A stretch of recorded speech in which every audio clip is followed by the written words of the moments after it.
Good afternoon. Thank you for joining us. Well, talk show host Jimmy Kimmel has been pulled off the air. The ABC network said his show would be, quote, preempted indefinitely after comments he made about the shooting of right-wing activist Charlie Kirk. Reaction has poured in from both sides of the political aisle in the United States, as well as from other comedians. We're asking you, what is your reaction? Taking your calls this hour. I'm Michelle Elliott. Welcome to BC Today.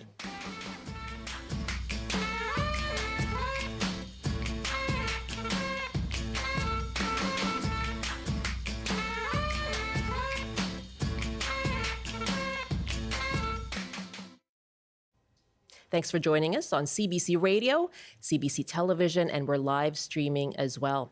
You can call us now. Our topic this hour is the suspension of Jimmy Kimmel Live. Call us with your reaction. Our number is 604-669-3733. You can also dial 1-800-825-5950 or hit pound 690. Our email is bctoday@cbc.ca, and you can leave a comment on our TikTok Live, which is at CBC British Columbia. Lots of reaction coming in following the fallout from ABC pulling the plug on Jimmy Kimmel Live.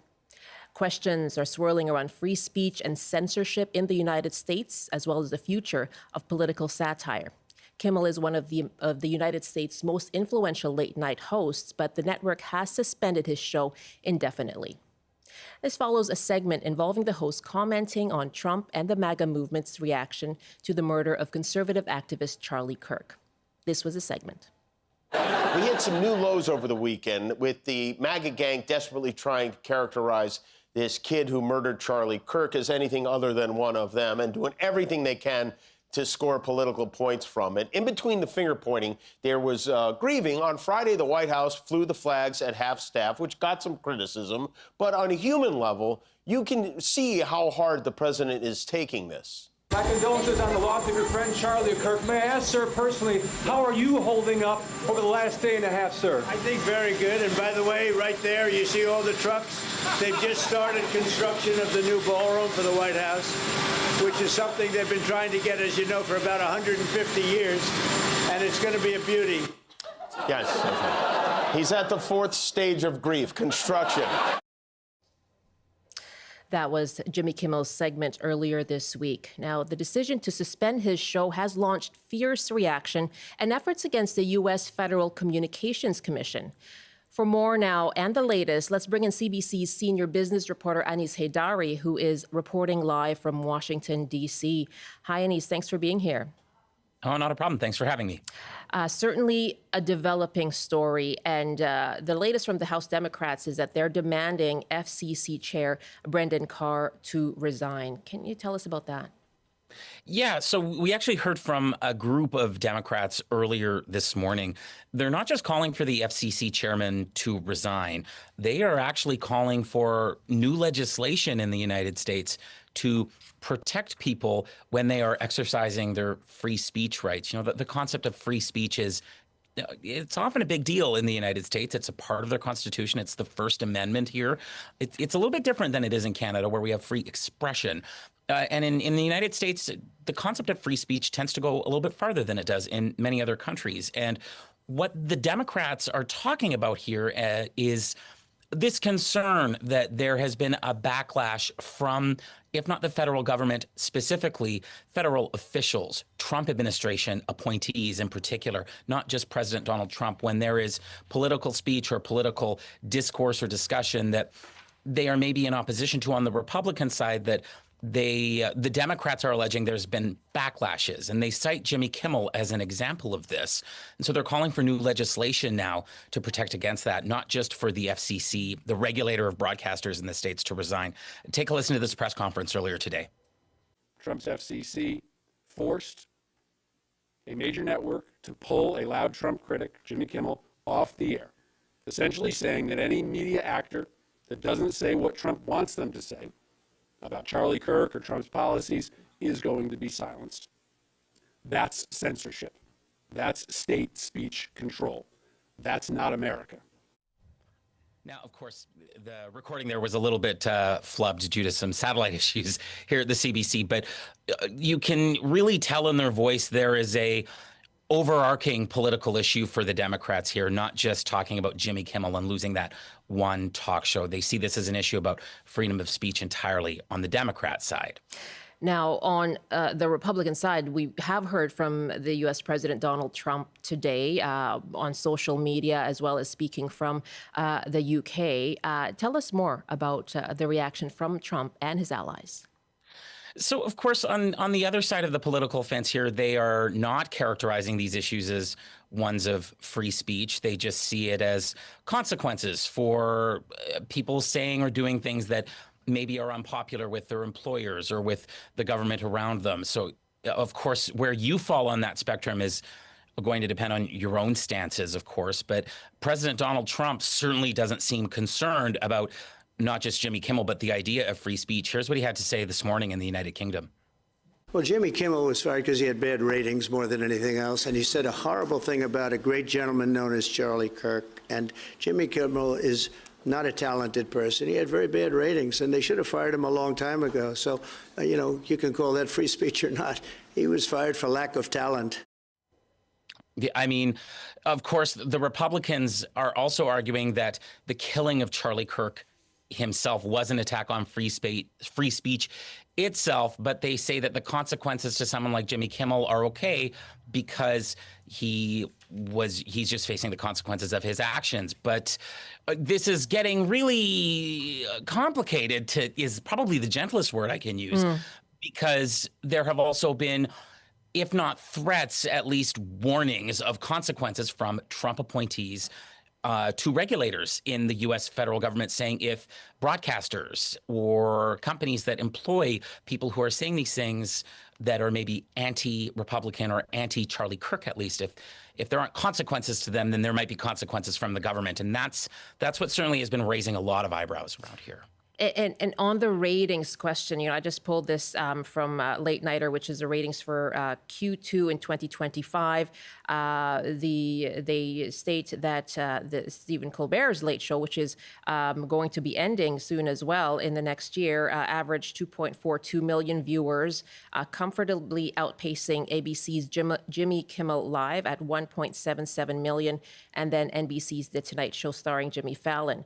However, in the advertiser-coveted 18 to 49 demo, they state that Kimmel surged ahead with 220,000 viewers, his strongest performance yet, edging out Colbert and leaving Fallon a distant third. So those are the ratings that have been measured there. And you're right, complicated is a good word to describe what's been happening. But tell us more about what led to this decision to pull Kimmel off the air, the timeline. Well, I should say first, ABC hasn't explained why it's suspended Jimmy Kimmel Live or Jimmy Kimmel. So we don't know straight from the horse's mouth, so to speak. And just when it does come to the ratings that you were referencing, by some measures, the ratings are lower, and by others, it's higher. It can be very hard to tell in television in particular, because ratings are ratings, but it is about who makes the most money or who's losing money. And we don't know that about this show. We don't typically know that about a lot of these shows. When it comes to the timeline of what happened here, that's where things start to really get some criticism, and not just from Democrats, but from free speech advocates across the United States. I'm going to play you a clip here, and then I'll explain what we're hearing right afterwards. So take a listen to this. The issue that arose here, where lots and lots of people were upset, was not a joke. It was not, making fun or pillaring me or the administration or the president. It was appearing to directly mislead the American public about a significant fact of probably one of the most significant political events we've had in a long time. It's really the most significant political assassination we've seen in a long time. So this is the chairman of the FCC, Brendan Carr, and what he has been doing both before and after Jimmy Kimmel was suspended is he's been speaking on television and quite publicly about what he would like to see companies like ABC or the various broadcasters that are airing this show do. And he's been saying in some instances that if they don't behave the way that he might like, that maybe the FCC will have to step in. At one point on a podcast on Wednesday, he said, well, there's the easy way or there's the hard way. And I'm paraphrasing him slightly there. But imagine in a Canadian context that the CRTC, the folks who regulate all of our broadcasters, were to say, we don't like this political message that was broadcast. We are going to potentially take away the right of a station to exist or to broadcast at all if it's not changed. Now, that would not be something that typically happens in Canada, and it's not something that used to happen in the United States. And I need to be very clear here. Technically, it has not happened in the United States. Brendan Carr, as the chairman of the FCC, a Trump appointee, did not actually take any actions towards Jimmy Kimmel or to the stations that broadcast him. But before he was taken off the air, Brendan Carr did say, well, something should be done about this, and maybe the FCC will have to step in. Again, I'm paraphrasing, but he implied that the FCC would have to do something. And then within hours, the stations that broadcast ABC programming and the ABC network itself said they were suspending the Jimmy Kimmel show. So while the FCC didn't take action with the power of the government, there was certainly the idea that it could or it might. There was that rhetoric out there. And that's really what's had everyone's eyebrows very raised in free speech circles in the United States. And there's also a bit of a coincidence happening here. One of the station groups that airs Jimmy Kimmel Live, they're all called affiliates in the States. One group of them wants to merge with another group of them. There's a big multi-million-dollar deal that's about to happen in the next few months. It needs federal government approval. This is correlation, but it is interesting to note that those station groups also said we're not airing the Jimmy Kimmel show while they're waiting for federal government approval for something else. Anis, thank you very much. Joining us from Washington, D.C., Anis Heydari, senior business reporter. And the quote from Brendan Carr, speaking on a podcast with podcast host Benny Johnson, he said, quote, "This is a very, very serious issue right now for Disney, which is ABC's corporate parent. We can do this the easy way or the hard way." And he said local stations need to, quote, "step up to express dissent against what he variously called this garbage." That quote from the podcast interview. That's Anis Heydari, CBC's senior business reporter, live from Washington, D.C. Again, we're taking your calls. What is your reaction to the suspension of Jimmy Kimmel Live? Indefinite suspension. You can call us now. Just hit pound 690 on your cell phone, or you can dial 1-800-825-5950, 604-669-3733. You can leave a comment on our email, bctoday@cbc.ca, or on TikTok. We're live there as well. Harry has been waiting to comment in Richmond. Hi, Harry. Hello. I can't believe for a country that pushes so much on their constitutional rights is now trampling it because of the free speech, because of somebody's opinion. It's like, I don't understand how the U.S. has turned into such a gong show. I mean, I don't work for I'm not a broadcaster. I don't work for any of the governments, so I can say what I feel. I know that most people, when you're on the radio, you guys got to say whatever's politically correct, but it's come down to just so much BS going on. Nobody wants to say it, but it's Trump. Nothing else. It's not the government. It's just one person that 77 million Americans voted for that's doing everything wrong to this planet. I mean, maybe to the U.S., sorry, man, not the planet, but just using their constitution to to strangle people, telling them you can't say what you feel. But but it's like, on the other hand, they're saying, okay, freedom of speech, you can say what you want, protect it. But now somebody says something they think about their opinion of somebody else, and they're getting trampled on by the government, and the government behind the back are forcing the broadcasters to suspend somebody. Harry, thank you very much. And again, we don't have, as Anis referred to, we don't have an official statement, explanation from ABC on its reasons for the suspension. Harry, thank you for the call from Richmond. I'm going to introduce my next guest now. Sophia McClennen is a professor of international affairs and comparative literature at Pennsylvania State University. She's also written books on political satire, including 2023's Trump Was a Joke, How Satire Made Sense of a President Who Didn't. Sophia, good afternoon. Thanks for having me. What is your understanding and your perception of what happened with Jimmy Kimmel's show? Well, I think as you guys have run down well, it's a series of things. It's the fact that Kimmel made a comment that could be misinterpreted as highly offensive when I think actually under, sort of, analysis, the comment wasn't particularly offensive. Certainly nothing like what we saw when Bill Maher was taken off the air after 9/11 when he said you could say things about the 9/11 attackers, but you couldn't call them cowards. That was maybe more obviously offensive than what Kimmel said. So there's that element. And then you have the fact that there's this looming merger, which suggests that there's an economic motivation here for some of the affiliate stations to decide to pull the show. And then, as you pointed out, now it's, the network overall. So it's not completely different from what we saw recently with what happened with CBS and Stephen Colbert. I think there's certainly a noteworthy trend. And one thing that I see that's very different is that in this current Trump administration, when they want to silence the media or their critics, they're far more effective than we saw the first term.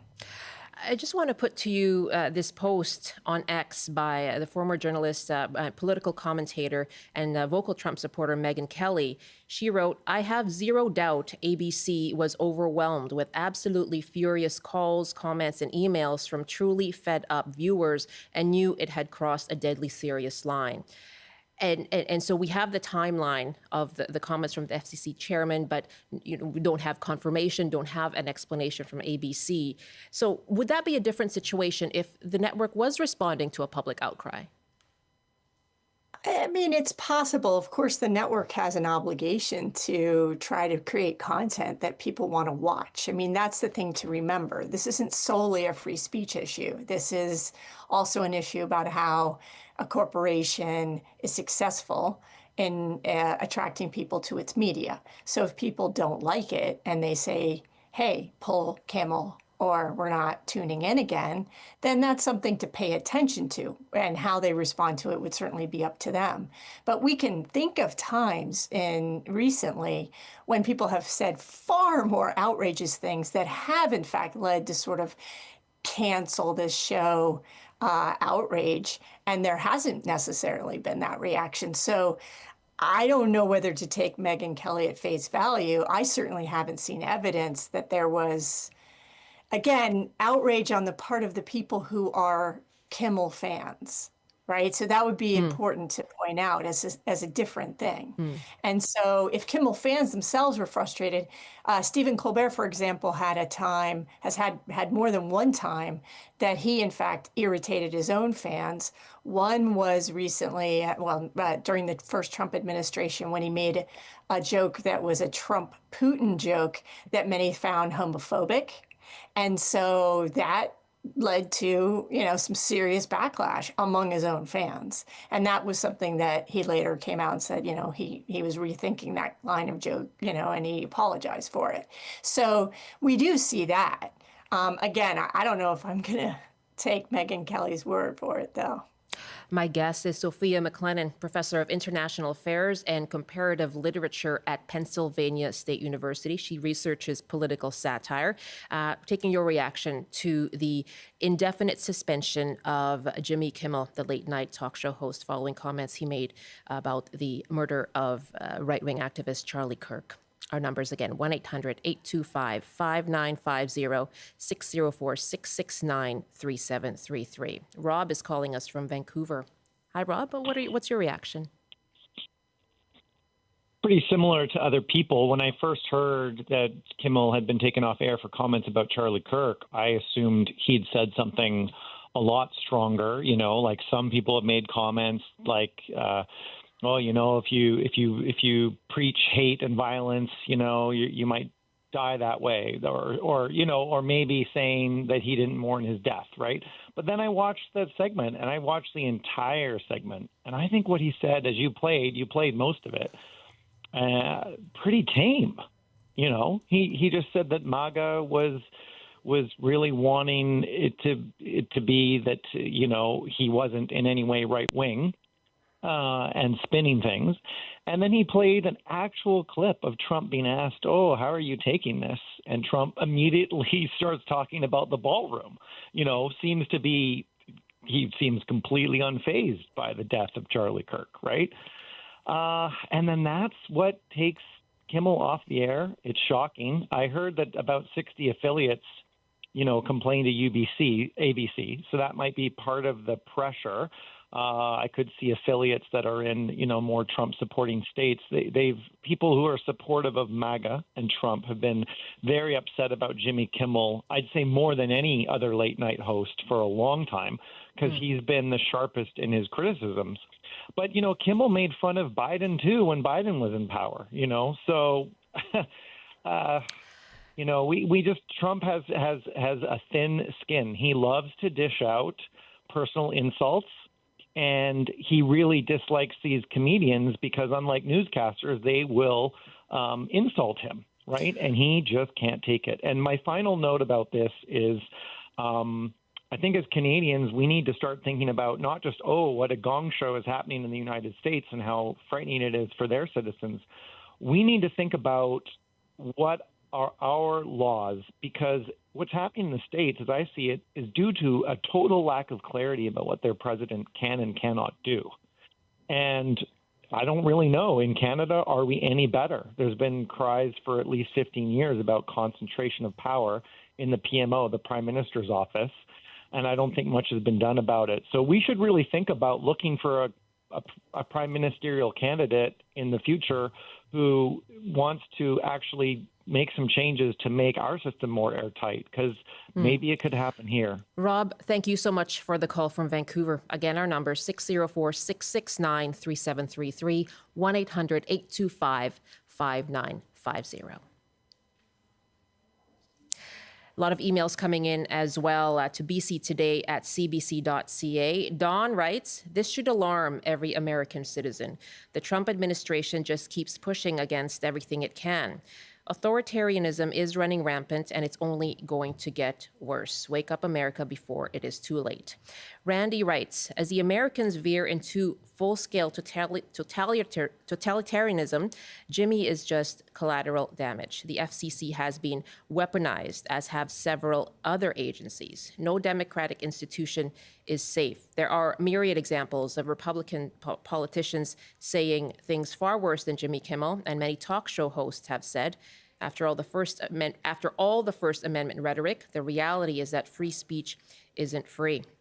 Brent writes, "This is very bad news. It's yet another in a series of other firings and assaults on free speech in America. Shame on ABC and Disney for bending the knee.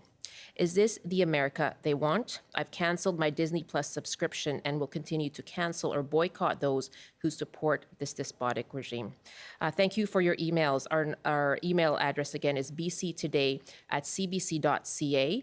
And again, taking your reaction as the fallout continues following the suspension of Jimmy Kimmel Live, following his comments earlier this week on his program regarding the killing of right-wing activist Charlie Kirk. And so we are continuing to take your calls. We're going to hear actually from one of the editors of the Beaverton, which is an online political satire publication as well, coming up in our next half hour. And we'll still be joined by my guest, Sophia McClennen, professor at Pennsylvania State University.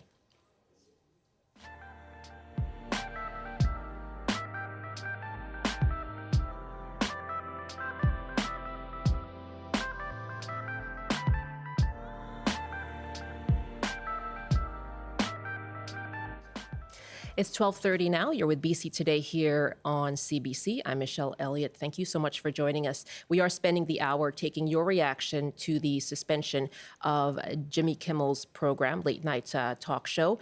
And more calls are on the line, and we're going to go to Helen in San Francisco up first in our next half hour. Right now, let's pause for a CBC News update with Robert Zimmerman. Good afternoon. A 21-year-old man has been arrested after an alleged sexual assault involving a child under 12 in Greater Victoria this week.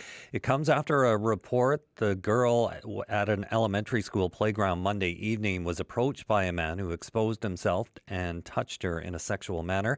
She was not physically injured. The Independent Investigations Office has cleared an Abbotsford officer of wrongdoing in a fatal shooting of a man who took a nurse hostage with a pair of scissors. The IIO says in a report it was unfortunate the officer who fired 2 shots at the man did not have access to effective non-lethal intervention tools, but the shooting was justified. The shooting happened nearly 2 years ago when the man was being released from Abbotsford Regional Hospital after being admitted for drug psychosis. And the union representing BC Public Service workers says more than 8,500 members are now taking job action after 2 more picket sites were announced. The BC GEU says pickets are up at Ministry of Citizen Services offices in Victoria, as well at a gaming policy and enforcement branch location in Burnaby. And now the forecast on the north coast. A chance of showers this afternoon with a high of 16. Highs around 20 with sunshine and strong winds in the Peace. In the central interior, including Prince George, sunny with a high of 17. Highs getting close to 30 with a mix of sun and cloud in the Kootenays. In the southern interior, including Kelowna, hazy with some sunshine and a high of 27. And for Metro Vancouver, Greater Victoria, and the Fraser Valley, clearing this afternoon with highs reaching 21. That's your CBC News update from Vancouver. Rob, thank you very much. That is Rob Zimmerman in the CBC Vancouver newsroom. Welcome back. You're with BC Today here on CBC. I'm Michelle Elliott, and we are continuing our conversation about American late-night talk show host Jimmy Kimmel and his program being indefinitely suspended by ABC. Commentators are reacting to this news, and David Frum is a former speechwriter for George W. Bush and a never-Trump Republican. He says it's about the state repressing speech. There's only one thing that matters. We had a threat of retaliation by a government official for someone not pronouncing government-commanded speech. It could not be more serious, and no one should be at this moment saying, well, it's about business. It's not about business. It's about the state repressing speech where people don't say what the state commands to be said. Meanwhile, Dave Portnoy is a social media personality and founder of the Barstool Sports and Pop Culture blog. He says it's not a free speech issue. This is not a free speech issue to me. I've always said to our employees, listen, you guys can say whatever you want on your personals. You can do this, but your speech has consequences. If advertisers, if people start putting pressure on me because you're saying things that they don't like, this is a capitalist market. Like when the juice isn't worth the squeeze, decisions have to be made. We are taking your calls, your reaction on the open line to Jimmy Kimmel being pulled off the air. Our numbers, again, just hit pound 690 on your cell phone or 1-800-825-5950, 604-669-3733. Taking your emails, bctoday@cbc.ca, and your comments on TikTok. Let's take another call right now. And Helen is actually calling from San Francisco. You're a Canadian living there. Is that right, Helen? Yes, that's right.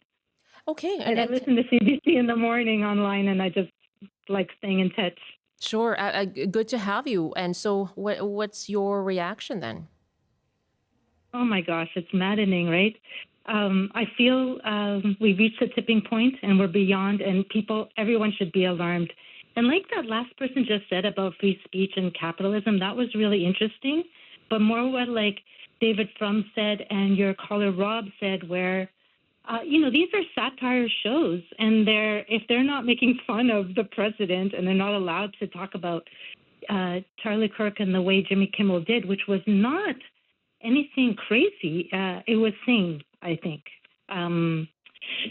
So much to say. Oh, my gosh. The president getting involved in who can speak and about what, pressuring universities, pressuring the media, pressuring these satirical comedians. Isn't that just insane that the president is taking time out of supposedly important work and trying to cancel people and succeeding?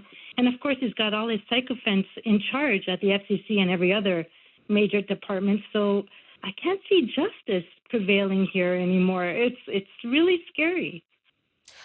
Helen, thank you so much for the call. Good to have you on the show from San Francisco. Helen's a Canadian living in San Francisco. Let's go back to my guest right now. Sophia McClennen remains with us. She's a professor in the Center for Global Studies at Penn State University. Joining me now as well is Ian MacIntyre. He is a writer and editor for the Beaverton, which is a Canadian political satire publication. And Sophia, welcome back. Ian, welcome to you on the show. Thanks for joining us. Hey, Michelle. Hey, Sophia. How's it going? Fun day, right? So much to talk about. Let me just get your initial reaction then when you heard the news. I mean, I've always been more of a Conan guy, so I could really just take or leave Jimmy Kimmel. It doesn't really matter. No. It's terrible. It's obviously terrible. Yeah, it's a it's a scary time down there right now. It's a very scary place to be. Let me. Sorry, Sophia. No problem at all. Sophia, did you want to jump in? Yeah, I mean, I want to say one thing because it's good to have a satirist on. We know what satirists do or what satire does when it's repressed. And it isn't that it gets quiet. And it isn't that it gets up and just says, oh, whoops, I guess we're censored now. It comes out fighting way more furiously. So just from a straight strategy standpoint, it's really sort of shocking to see the administration so focused on people like Colbert and Kimmel, because the repercussions for trying to silence them are going to be far more significant. You always look like a thin-skinned baby when you can't take a joke. And this is not only that, it's again, it's one of these things that in the United States is sort of held, in high esteem, which is our capacity to protect speech around humor. And so I think that at the end of the day, no matter what happens with Kimmel, what we're going to see is a lot more satire of Trump and his accomplices and his administration than silence. Let me put this question to both of you, and I know, Sophia, you have to go at 12:45, but the criticism or the FCC chair, Brendan Carr, was on CNBC today and said, late night comedians, quote, should parody everybody, but they started enforcing a very narrow worldview. Ian, let me ask you about that. What do you make of that criticism? I think he's wrong and he's making stuff up. There's no law that says late night comedians have to make fun of anyone specifically. I think late night comedians are free to make fun of who they want to make fun of. There are terrible late night shows on Fox News that only make fun of liberals, and hey, that's their prerogative if they want to lose money on it. But yeah, there's no law that says we have to make fun of both sides equally. That's, I think, a really false argument. And what about you, Sophia? What do you make of that criticism? Well, it's, that's 100% true. And it's not just that. Again, most satirists will tell you that their target isn't either the left or the right. Their target is stupidity, arrogance. Exactly. BS. Yeah. And so they're going to go after it wherever they find it. And what we see, though, is that certain constituencies can't notice when Kimmel makes fun of Biden. They don't notice that because they agree with it. They only notice when the target is something that they hold dear. And so what we see in research is that you get violent reactions from people who feel defensive about the target of the joke. And that's really what we're seeing in this case. Before I let you go, Sophia, what do you see as a role of political satire in these times, very polarized times? Well, we have, it's not just that I love political satire. I was actually on the Harvard Lampoon with Conan. It's not just that I'm a big fan, right? It's that as a scholar of satire, I can assure your audience that satire is very, very healthy for politics. It makes for smarter citizens that make better decisions, that can process nuance. It also tends to encourage people to act. So many of the things that we think might go against, the relationship between humor and political behavior. We have a lot of research that shows that this is actually one of the best things that you could have for a healthy democracy. So again, I think, we're going to see this show up. Kimmel's not going to be silenced. He just may not be on ABC. Okay, so we've heard from Trump as well. What Jimmy Fallon, Seth Meyer, also have been the targets of his Famously criticism. political firebrand Jimmy Fallon. You're giving us rankings now. You're giving reviews now too. But let me just ask you as well, Sophia. So what's at risk then? Is anything at risk then when you see, the situation and these developments? Well, what is at risk is late night comedy, which was in and of itself like a sort of on its way, right? It was already in a challenging space. And many people like Colbert, he's seen far more on YouTube than he is on somebody tuning in at the hour that it's broadcast. I always like to say I'm a scholar of this, and I don't stay up and watch these shows. I watch clips the next day like most of us. So we are seeing what's at real danger is the end of a particular form of satirical media that was significant in US history. But like I said, these things change. Everything is always moving. And we've been seeing these comedians have substantial presence on YouTube, on TikTok, on other social media platforms. We've seen lots and lots of streaming shows that are satirical. So I think really what we're possibly seeing is sort of the end of the era of network late night comedy. I'll go to Ian on that in just a moment. But for now, let me say goodbye to you, Sophia. Thank you for your time. Thanks for having me. Sophia McClennen, professor at the Center for Global Studies at Penn State University. It is just about 12:43 now. You're with BC Today. Lots of emails coming in to bctoday@cbc.ca. Mark writes from Nelson, I find it interesting that the right wing is protesting Kimmel and he has been driven off the air, yet Brian Kilmeade on Fox and Friends suggested that the Heart to House should be put to death by lethal injection and Brian still has a job. Michael writes, this is Trump's reaction to late night comedians saying the emperor has no clothes. It has nothing to do with Charlie Kirk or free speech. Let's be clear, Charlie Kirk was no saint and his bread and butter was making statements which were openly provocative and offensive. I chose not to listen to him. Kirk's fans have the option not to listen to Kimmel. Even Charlie Kirk would have said this. Joanne writes, on the lighter side, we have all heard sarcasm is the lowest form of humor, but laughter is the best medicine. We absolutely need more laughter right now. For Trump portraying himself as the tough guy, his reaction to the most ridiculous things just shows his most inner weaknesses. I'm reminded of the book by his niece and his father who used the word loser whenever his children messed up, like any kids do. And Ben writes, there appears to be a healthy dose of hypocrisy on both sides of the aisle of your political bent. North American universities have successfully shut down debates on issues of their choosing to further their point of view, yet are outraged when the same is done to them. There are no wins here for anyone, and the discourse is accelerating at an alarming rate. Answers anyone? Question mark, question mark, question mark. Thank you very much for your emails. Again, it's bctoday@cbc.ca. Also watching your comments on our TikTok live. You can find us at CBC British Columbia.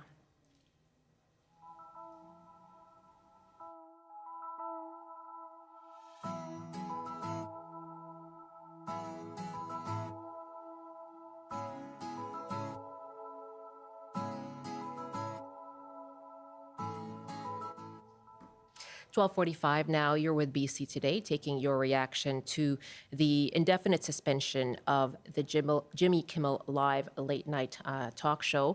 And let me go back to my guest, Ian MacIntyre, who's a writer and editor for the Beaverton, which is a Canadian political satire publication. Ian, what do you see then is the role for political satire right now? Oh, man, I wish I could say that it was to hold the powerful to account and topple authoritarian governments, but that didn't work the last time with Trump, and I don't know that it's going to work this time. I I do agree with a lot of what Sophia said about it a minute ago, though. I think at best it's just, I think a healthy person is someone that can laugh at themselves. And I think a healthy democracy is one where people can laugh at themselves, or the powerful can laugh at themselves. And if they're not willing to do that, then I think satire is a good place to make it happen anyway. I think it's at best like it's a balm for people who are frustrated by the world out there, just to see like, hey, someone else agrees with me and is trying to make it funny. We see a lot of commentary about free speech and cancel culture. How do you compare this situation to say comments, public anger around Dave Chappelle's comments when it came to the Me Too movement or the trans community? I think that's actually an interesting. Sorry, go ahead. No, that's it. How do you compare them? Cool. I think that's an interesting comparison, honestly, because in Dave Chappelle's case, he had this huge Netflix deal, still has the huge Netflix deal. That didn't go away. He put out a couple of specials where he made a lot of mean-spirited, arguably jokes about trans people, and people complained online. It's a lot of trans people, a lot of people who support trans people complained about it. And then Dave Chappelle lost his mind and wouldn't stop making jokes about this for his next 3 increasingly unwatchable specials. He didn't lose his job. He didn't get in trouble for it. The government didn't come down on him in any way, shape, or form. Whereas in this case with Jimmy Kimmel, there was no public outrage. Like there was no groundswell of support trying to get him off the air. There wasn't enough time for one, even if there was going to be one. The White House reached out to the FCC chair, which is supposed to be an arm's length organization, but that's out the window. And they basically threatened ABC's broadcast license. And they also leaned on the broadcasters, Nexstar and Sinclair, who are both very pro-Trump at this point, like performatively so. And they threatened to pull their support if this demand wasn't met. So to me, the apples and oranges, completely apples and oranges. Okay, let's take some calls here. And as we had said, in our previous segment as well, that is the criticism that's coming from the Democrats, for example, that there was this pressure from the Trump administration, the timeline of the comments from the FCC chair, no confirmation from ABC or no explanation that confirms that, but that is the timeline that led up to the suspension of Jimmy Kimmel's program. Sherry is on the line in West Kelowna now to comment and react to the Jimmy Kimmel being pulled off the air. Hi, thanks for calling. Hi, thanks for having me. I think it's totally ridiculous. He didn't say anything bad, and Fox News guy who said that they should euthanize all the homeless people, he should be pulled off the air and fired. I mean, that's crazy. Okay, Sherry, thank you very much. Robbie is our next caller now in Richmond. Hi, Robbie. Hi, good afternoon. Good afternoon. What's your reaction? I just wanted to say, for one, I'm very, very reassured and comforted by how overwhelming the rejection of all of this is unanimously. And the thing that I really want to drive home, that all of this, every day there's something going on that's testing stuff. And this is all about precedent. And they're trying to tear the tapestry of society apart, thread by thread, by breaking laws first and then falling back on a court that already had given them carte blanche to fire away, right? This is the systematic dismantling of the United States Constitution. And to one of your email comments said, the emperor has no clothes. Completely. Donald Trump is the personification of American greed. He's an American Frankenstein. And until people can admit they were wrong, and just admit they were wrong about this guy, then the hypocrisy is going to continue to be nauseating. We're going to continue to be divided. And people are going to profit by turning our neighbors into our nemesis. Robbie, yeah, thank you so much for calling in, Robbie. Keith in Vancouver, your reaction to Jimmy Kimmel being pulled off the air. Hi there, how are you? I am just fine. Thanks for calling in. Great, thanks for getting my call on. I've thought about this a lot. I saw the clip. I get my source of American news from Jimmy Kimmel when I watched the monologue on YouTube the day after. or the night of. And yeah, I guess just the despicable things that Trump has said and done. And to your other callers mentioning about other Fox News hosts and nothing is done. There's been no outcry. And again, I think it was your guest who said there wasn't even a chance for an outcry from the public. And then Jimmy Kimmel was planning to talk about it, I think, last night, but didn't even have the chance to do that. To be honest, I watch Jimmy Kimmel. I don't always find the jokes super funny. I'm not laughing through that 15 minutes monologue. It's just very good commentary on what's going on. It's quite interesting. The second part is a lot of people. Todd Maffin, who's a guy I just followed, local BC. I guess he was in journalism at one point, and he's got a pretty strong. You probably know the name. Former CBC. And yeah. So he's got some really good comments and things. And he posted the other night. He's like waiting for Jimmy Fallon to comment. But the thing is, I don't think Jimmy Fallon will say anything because I remember seeing an article in the New York Times. It's worth looking up, and the title of it is "Jimmy Fallon was on top of the world. Then came Trump." I read it before. I didn't get past the paywall this time, but it was basically when Jimmy Fallon had Trump on for an interview. I think it was around 2016. Before, all he did was fluff his hair. Right. So Jimmy Fallon is just going to sit back and do nothing. Colbert obviously will probably say lots because he's unfortunately on the way out. But and lastly, once you start getting rid of the media. Commentary. This is where things can go really wrong. There's nobody there to, poke a comment at Trump and thick skin. It's just like nothing. It's just really bizarre. It's just wild, and it did come from the FCC. From Trump to FCC to ABC. A lot of acronyms there, and we don't like it, so we're taking them out. So it's kind of wild. Keith, thanks for the chat. Yeah, thank you for chatting with us. Ian, I can hear you reacting, I think, at the mention of Jimmy Fallon there, but go ahead, share your response there. Oh, no, I agree. I think Jimmy Fallon wants nothing to do with any of this, but his show is mostly celebrities playing party games. So I don't know that he's exactly the guy to look to for a hero in these times. Thank you so much for the call from Richmond. Let's go now to Powell River, and Ralph is joining us. Hi, Ralph. Your reaction to the pulling off the air of Jimmy Kimmel? Hi, Michelle. Thank you for taking my call. Sure. I'm calling in because I have family that lives in the United States, and I notice that little by little, all of their privileges are being taken away little by little, and that scares me for my family members who live there. Okay. Ralph, thank you so much for your call. And CJ in Vancouver, let me put out the numbers. We have just about 5 minutes left here. If you want to give us a quick call, 604-669-3733 or 1-800-825-5950. Just hit pound 690 as well. Taking your emails, bctoday@cbc.ca, and your comments on TikTok. CJ, hello. Thanks for calling. ABC, they're owned by Disney. Is that correct? Yes. Okay.